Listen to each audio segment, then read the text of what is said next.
Hello students, welcome back. This is Mrs. Mercado speaking. This is Accounting 1303, Introduction to Accounting 1.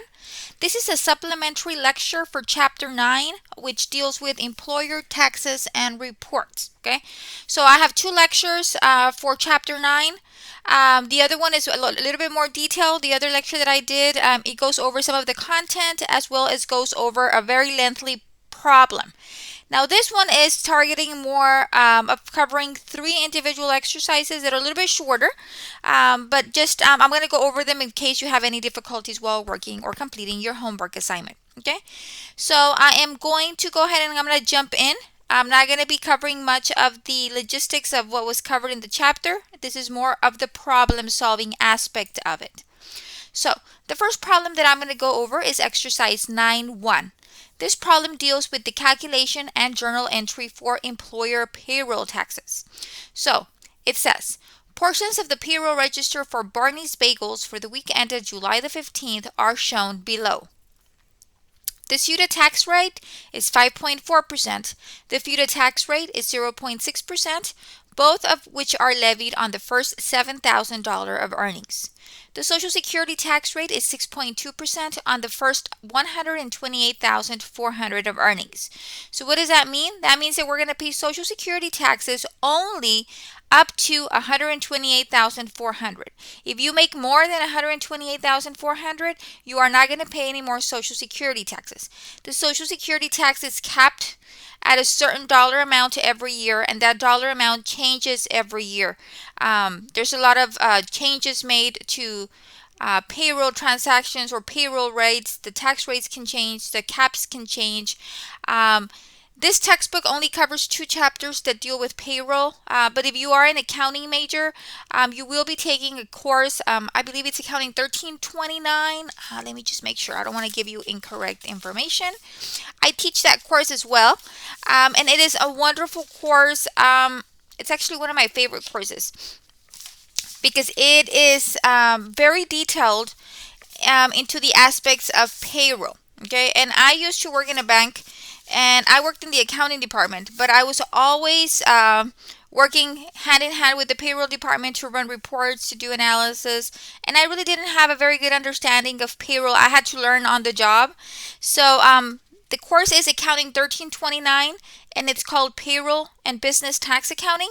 So if you are going to be majoring in accounting, that is the course that you will be taking. And that particular course covers a whole semester worth of payroll accounting, which is wonderful. Okay, that was just a little side note. In this particular course, we're just introducing a lot of the accounting concepts, including a little bit of payroll. That's why we're covering 2 chapters. If you want to learn a lot more, or maybe you're not majoring in accounting, but you're interested in the payroll aspect of it, Accounting 1329 is a fabulous course to take. So they gave us that the Social Security tax rate is 6.2% on the first $128,400 of earnings. The Medicare rate is 1.45% of your gross earnings, okay? And then they give you your information. So they're telling you that the total earnings for your employees is $12,200. That is how much you paid your employees. Out of that, $10,500 are subject to unemployment compensation taxes, okay? And out of the $12,200 are subject to Social Security tax. Now, we usually differentiate total earnings from Social Security earnings because, like I said, if you have employees that are making above the $128,400 mark, then the Social Security amount and the total earnings amount will differ. In this case, they are the same because none of your employees have reached that amount yet. Okay?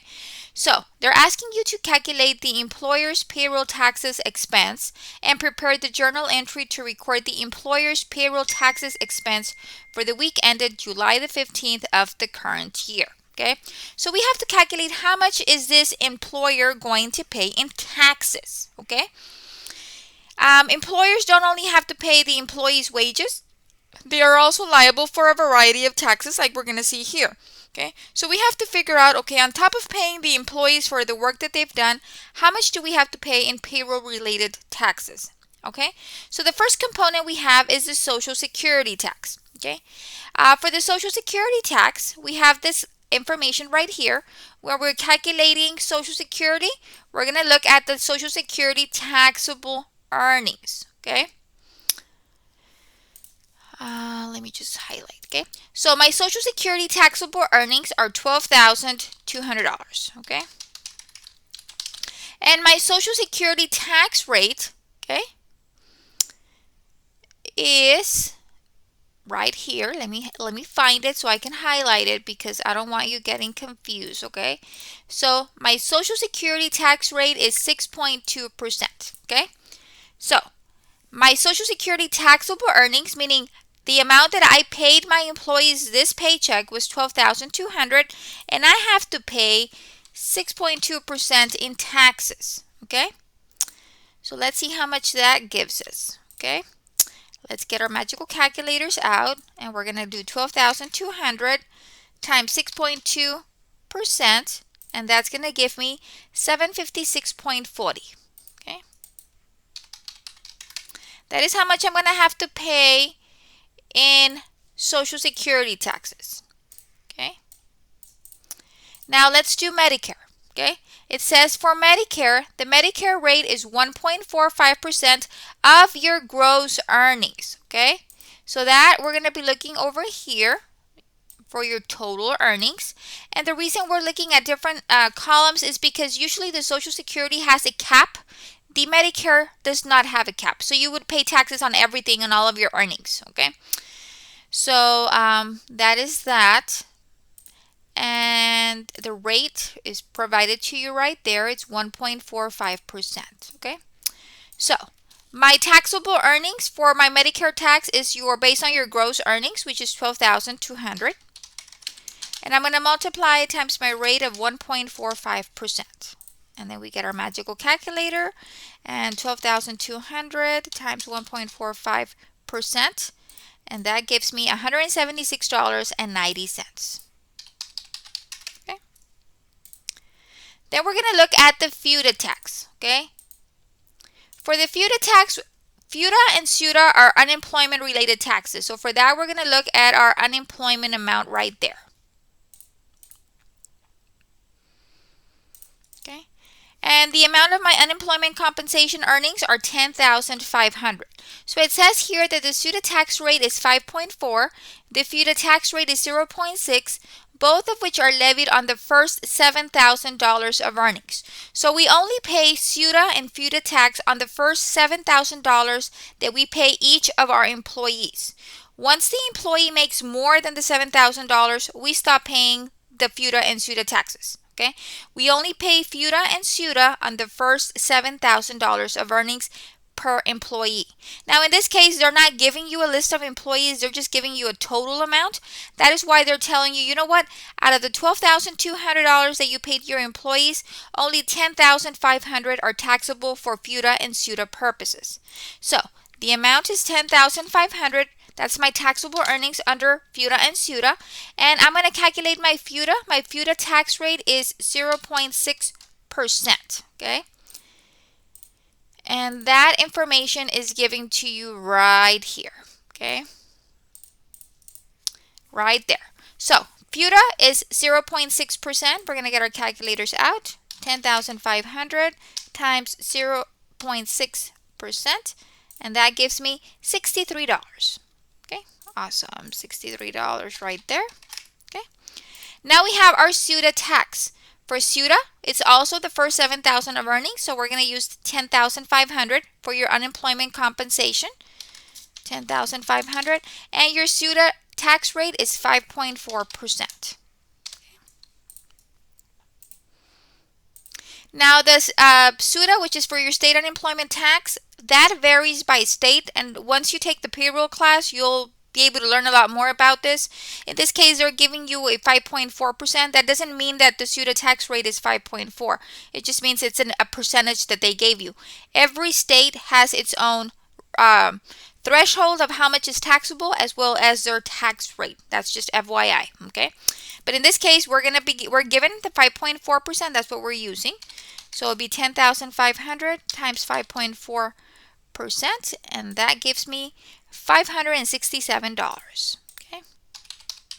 Now also just an FYI, What's the difference between FUTA and SUTA? FUTA is basically for administrative costs. That is the money that is sent to the federal unemployment program. That way they can administer the program. Okay.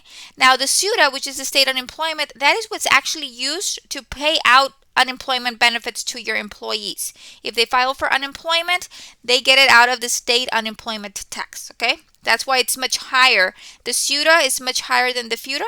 The FUTA is for administrative costs. The SUTA is to actually pay out benefits, unemployment benefits. Okay.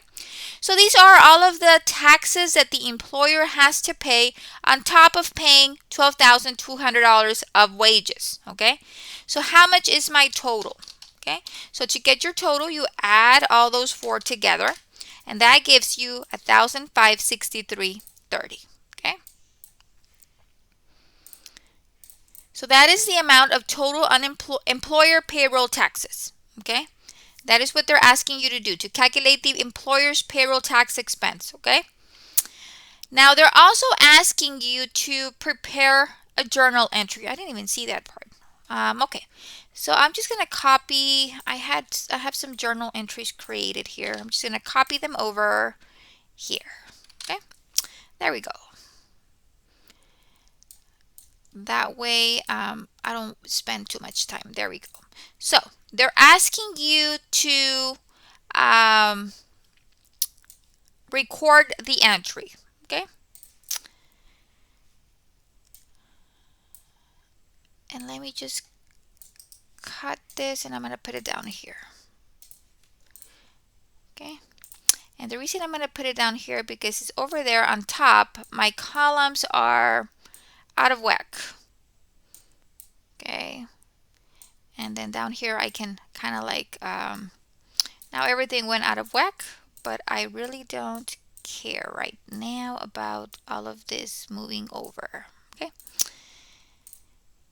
So let me just kind of fix this. There we go. Okay. So using the information provided here, we are going to make a journal entry. Okay. So the first thing that we're going to do is we're going to figure out, well, what are we paying? Okay. And in accounting, you know, I understand we are not familiar with accounting. This is an introductory course, but we are required to utilize a lot of critical thinking in this class. We can't expect to find an example for every situation that you are given in a problem. Okay, the chapter or the textbook cannot cover every single thing that you're going to be assessed. Okay, we have to think outside of the box and think, okay, what is happening, and how are we going to solve it? Okay, that's just part of accounting in general. Okay, you are being tasked to analyze. Accounting is a lot of analysis. So here we have to ask ourselves, well, what are we doing? Well, I work for Barney's Bagels. I'm the accountant, and now I need to pay the payroll taxes. Okay, I need to do the entry to record my payroll tax expense. Okay, that's what we're doing. Okay, so I paid my employees. Now I know I'm responsible to pay a certain amount of taxes. I need to do the entry to do that. Okay, and this is happening as of July the 15th. So my date is July the 15th. And what is happening? Well, what's happening is now I have to record this entry, right? So I'm paying employer payroll taxes. Okay, so I'm going to debit my payroll tax expense. Okay, an expense is, you know what, we as a company are paying this money out because we are responsible for paying our payroll taxes. Well, every time, by now we should know that anytime we see the word expense, that account will be debited. How much is my payroll tax expense? Well, it says employer payroll taxes, $1,563.30. Okay, and let me put some decimals in there. Okay, there we go. So my payroll tax expense for this period is $1,563.30. That's your total taxes. Okay. Now, I've calculated the taxes that I owe. Now, I don't pay these taxes every pay period. Okay, these payments are made either every month, every quarter, every year. It just depends. Okay, so Meanwhile, I am being asked to submit payments. I'm going to put this money aside into an account. That way, whenever I have to remit payment, I can just take the money out of that account, cut a check, and mail out the payment. Okay, so we're going to put these taxes that we've calculated into a whole bunch of payables. Okay, meaning a payable means we owe this money. Okay, so the first one we have is Social Security. Okay, and I need to abbreviate because 3, 4, 5. These are credits. Social Security tax payable. Okay.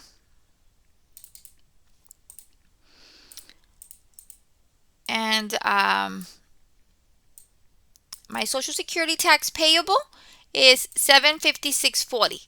Now, by now, you should also know that every time you see the word payable, that is a liability. I owe money. So the normal balance is a credit. Okay, those are things that we should know by now. Okay, that was covered early in the semester. Okay, expenses get debited, payables get credited. Okay, so I've got my Social Security tax payable. Then I'm gonna have my Medicare tax payable. Okay, for $176.90. And then I'm gonna have my FUTA tax payable. We put each of the amounts in their own accounts. We don't want to commingle the dollar amounts, okay? Every tax is different. Every tax gets paid to a different taxing entity. So we need to keep them separate, okay? So my FUTA tax payable is $63. And then I've got my, SUTA tax payable. And then my SUTA tax payable is $567. So I am just copying the information from my calculations over to my journal. Okay, you start off with your total. The total is going to go under payroll tax expense, and then all of your taxes that you've calculated are going to be put into individual payable accounts. Okay, that's how it's going to roll.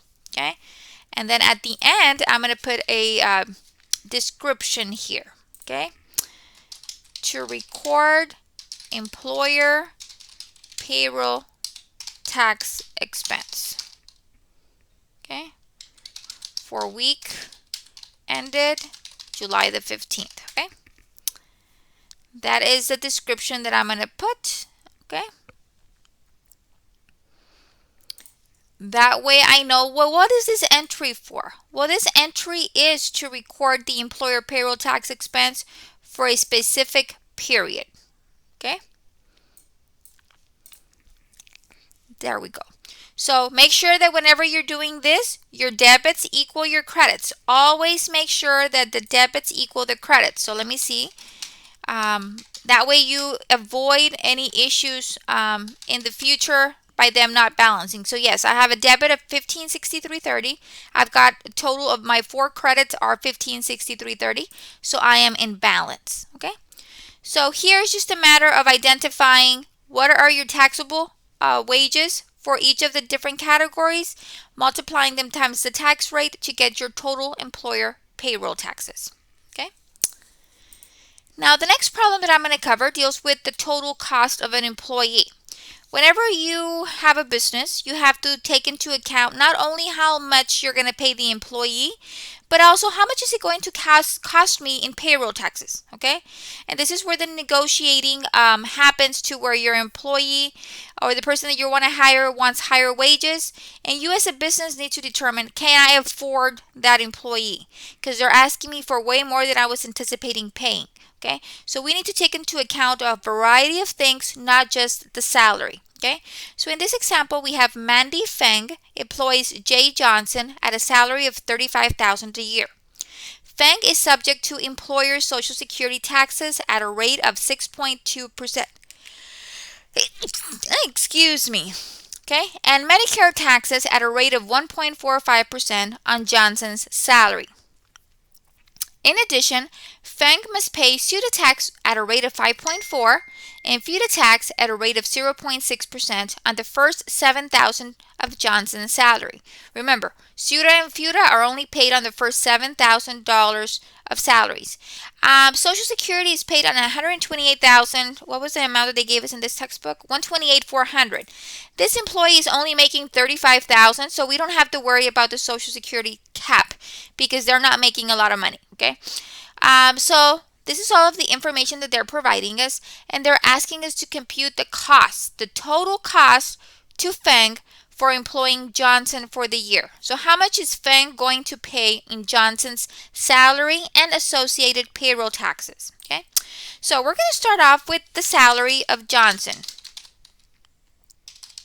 Okay, Johnson is going to get paid $35,000 a year. Okay.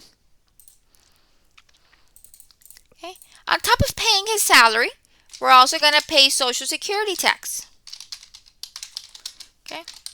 And the Social Security tax is going to be paid on the $35,000 that he makes, and the Social Security tax rate is 6.2%. Okay. So let's get our calculator out. Let me move it out of the way. It's $35,000 times 6.2%. That gives me $2,170. Okay. So I'm going to pay Social Security taxes of $2,170. I'm also going to pay Medicare tax on the $35,000 that I'm going to pay him. I'm going to pay 1.45%. Okay. And all of the tax rates are provided to you in the problem. Okay. So Medicare is 1.45%. So I'm going to go ahead and I'm going to get my $35,000 of the salary that I'm going to pay him times 1.45%, and that gives me $507.50. Okay. And we don't want to round. We want to make sure. There we go. Okay. Then we have our FUTA tax. Okay. Remember, the FUTA tax, and this is where a lot of students make mistakes. FUTA tax is only paid on the first $7,000 of earnings. Okay. Right here. On the first $7,000 of earnings. Okay. So my FUTA tax is only going to be paid on the first $7,000, and my FUTA tax rate is 0.6%. Okay, so let's get the calculator out. $7,000 times 0.6%, and that gives me $42. Okay, so remember, FUTA and SUTA, we only pay those taxes on the first $7,000 of earnings. Anything above $7,000, we don't have to pay any additional taxes. Okay. And then we have our SUTA tax. Once again, we only pay it on the first $7,000 of earnings. And my FUTA tax rate in this example is 5.4%. Okay. So then that's going to be 7,000 times 5.4%. $378. Okay. So now I can calculate the total cost of the employee. Okay. So I'm going to add my salary plus my different taxes, my Social Security, Medicare, FUTA, and SUTA. So that means that I'm going to pay $38,097.50 to employ Johnson. That includes the $35,000 of actual wages. Okay, so that means this person is gonna get paid. So my total is $38,097.50. $35,000 is the actual salary. Oh, sorry, $38,097.50 minus $35,000. That means you're gonna pay employer related payroll taxes of $3,097.50. So you have to take into account this additional payroll taxes, not just the salary of the employee. So whenever you're considering hiring this person, okay, this person is going to cost me $38,097.50. Okay, that is how you calculate the salary of the employee for the year. Be very careful for FUTA and SUTA. You only charge taxes on the first $7,000 of earnings. Okay, so that is the second problem that I'm going to cover.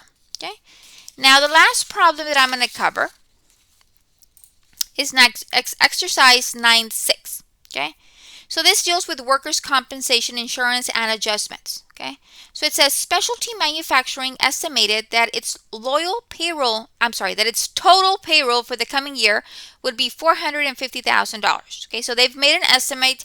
They think that they're going to pay their employees around $450,000. Okay, the year hasn't passed by, so we really don't know what we're going to pay. It's an estimate based on history, based on assumptions. It's just an estimate that the company came up with. Okay. So my workers' compensation insurance premium is 0.2%. Okay.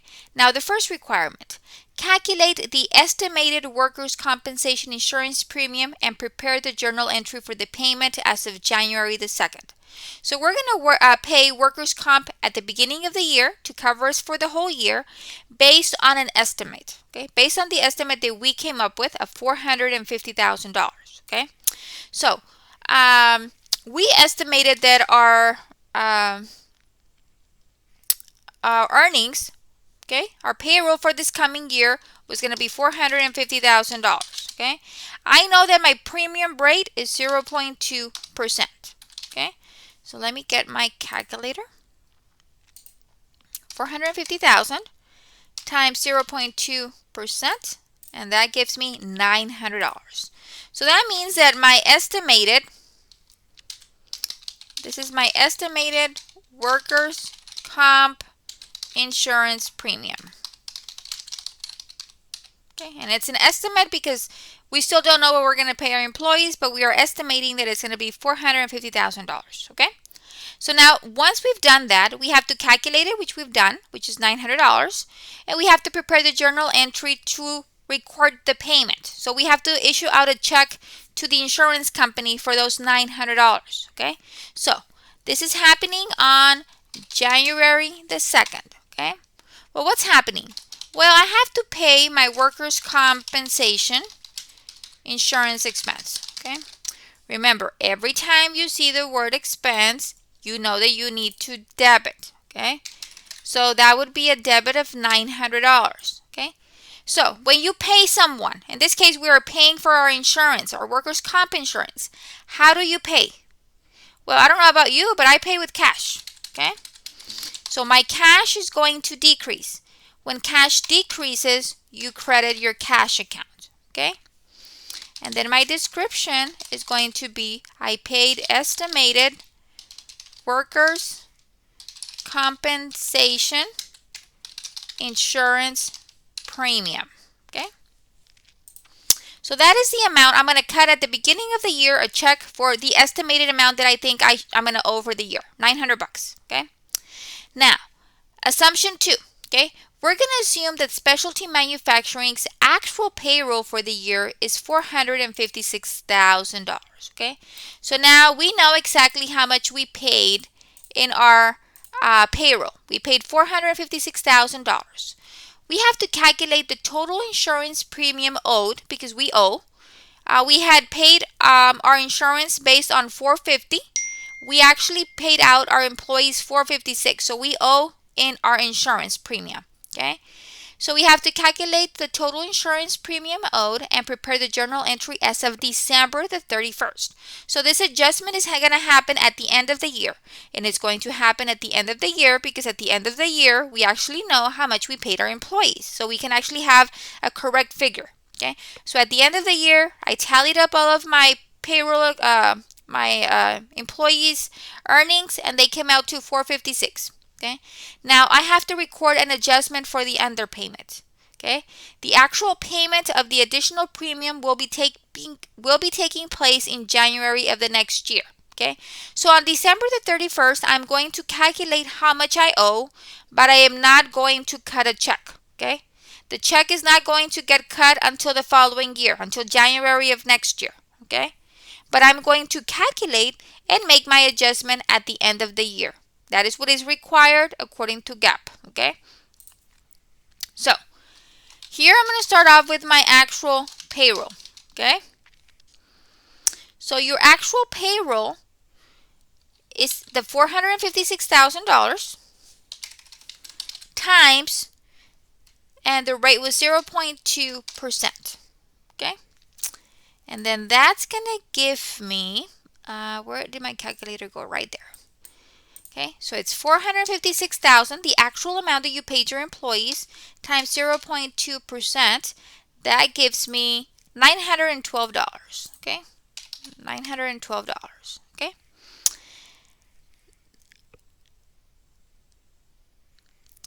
So now I can do my calculation here. The actual amount, let me do it on this next column, okay? The actual amount owed based on your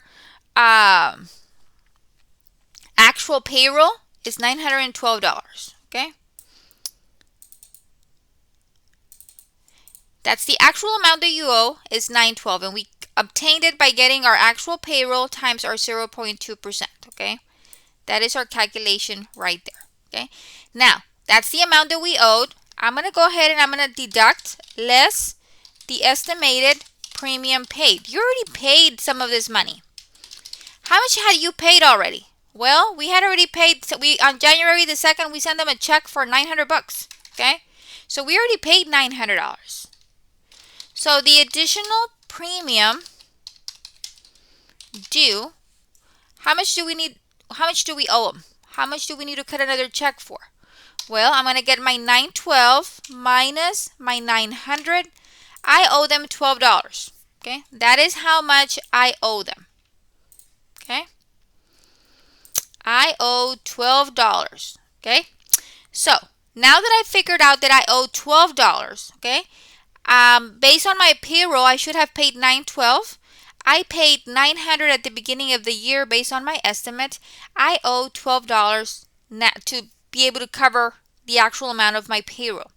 So on December the 31st, I have to record an entry to update my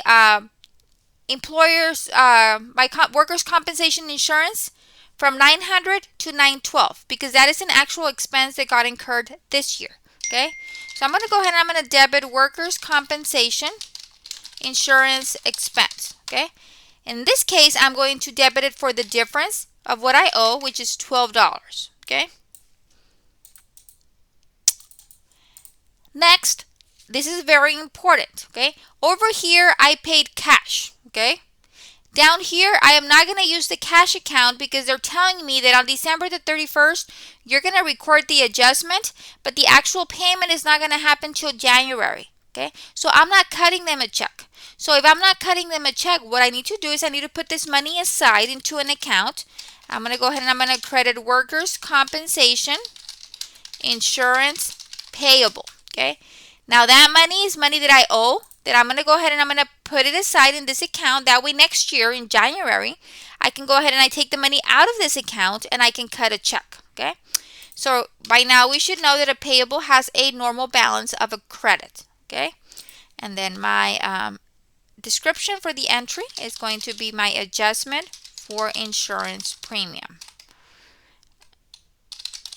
Okay. Okay. Of $12. So at the end of the year, I need to true up my account balances. Okay. I paid $900. I should have paid $912, so I owe $12. I'm going to debit my expense account for the $12. That way I have workers' comp insurance expense of $900 plus workers' comp insurance expense of $12. That gives me my total workers' comp insurance expense of $912. Okay. And then we are putting the $12 aside. That way in January we can be able to cut a check. Okay. Please, that is the end of the 3 exercises that I'm covering. Please, I cannot stress it enough to read the chapter. When you're tackling these problems, okay, think out loud. You know, this is accounting. People, you know, when I used to work at the bank, I was always talking to myself. When something that I couldn't really grasp on, you know, it was not clear to me, I had to draw it. I needed to speak to myself, to listen to myself. Okay, analyze the transaction. Well, what is happening? Okay, what accounts are being affected? You don't need to see an example for everything. You need to think and say, okay, well, what is happening? Identify the accounts that are being affected. Are the balances going up? Are the balances going down? If they're going up, should I debit? Should I credit? All of this is analysis. Okay, don't just expect the book to give you an example and you copy the example. No. Critical thinking is very important in accounting. You need to be able to be provided a transaction that is happening, and you need to analyze that transaction, understand what is happening, and solve it. Okay. That is what happens in accounting. Okay, we don't just copy information and get a book and, well, this is what they're doing here. We need to understand what is happening in the transaction. Okay, so that is it for this lecture. Make sure that you listen to both lectures over chapter 9 to provide you with some guidance.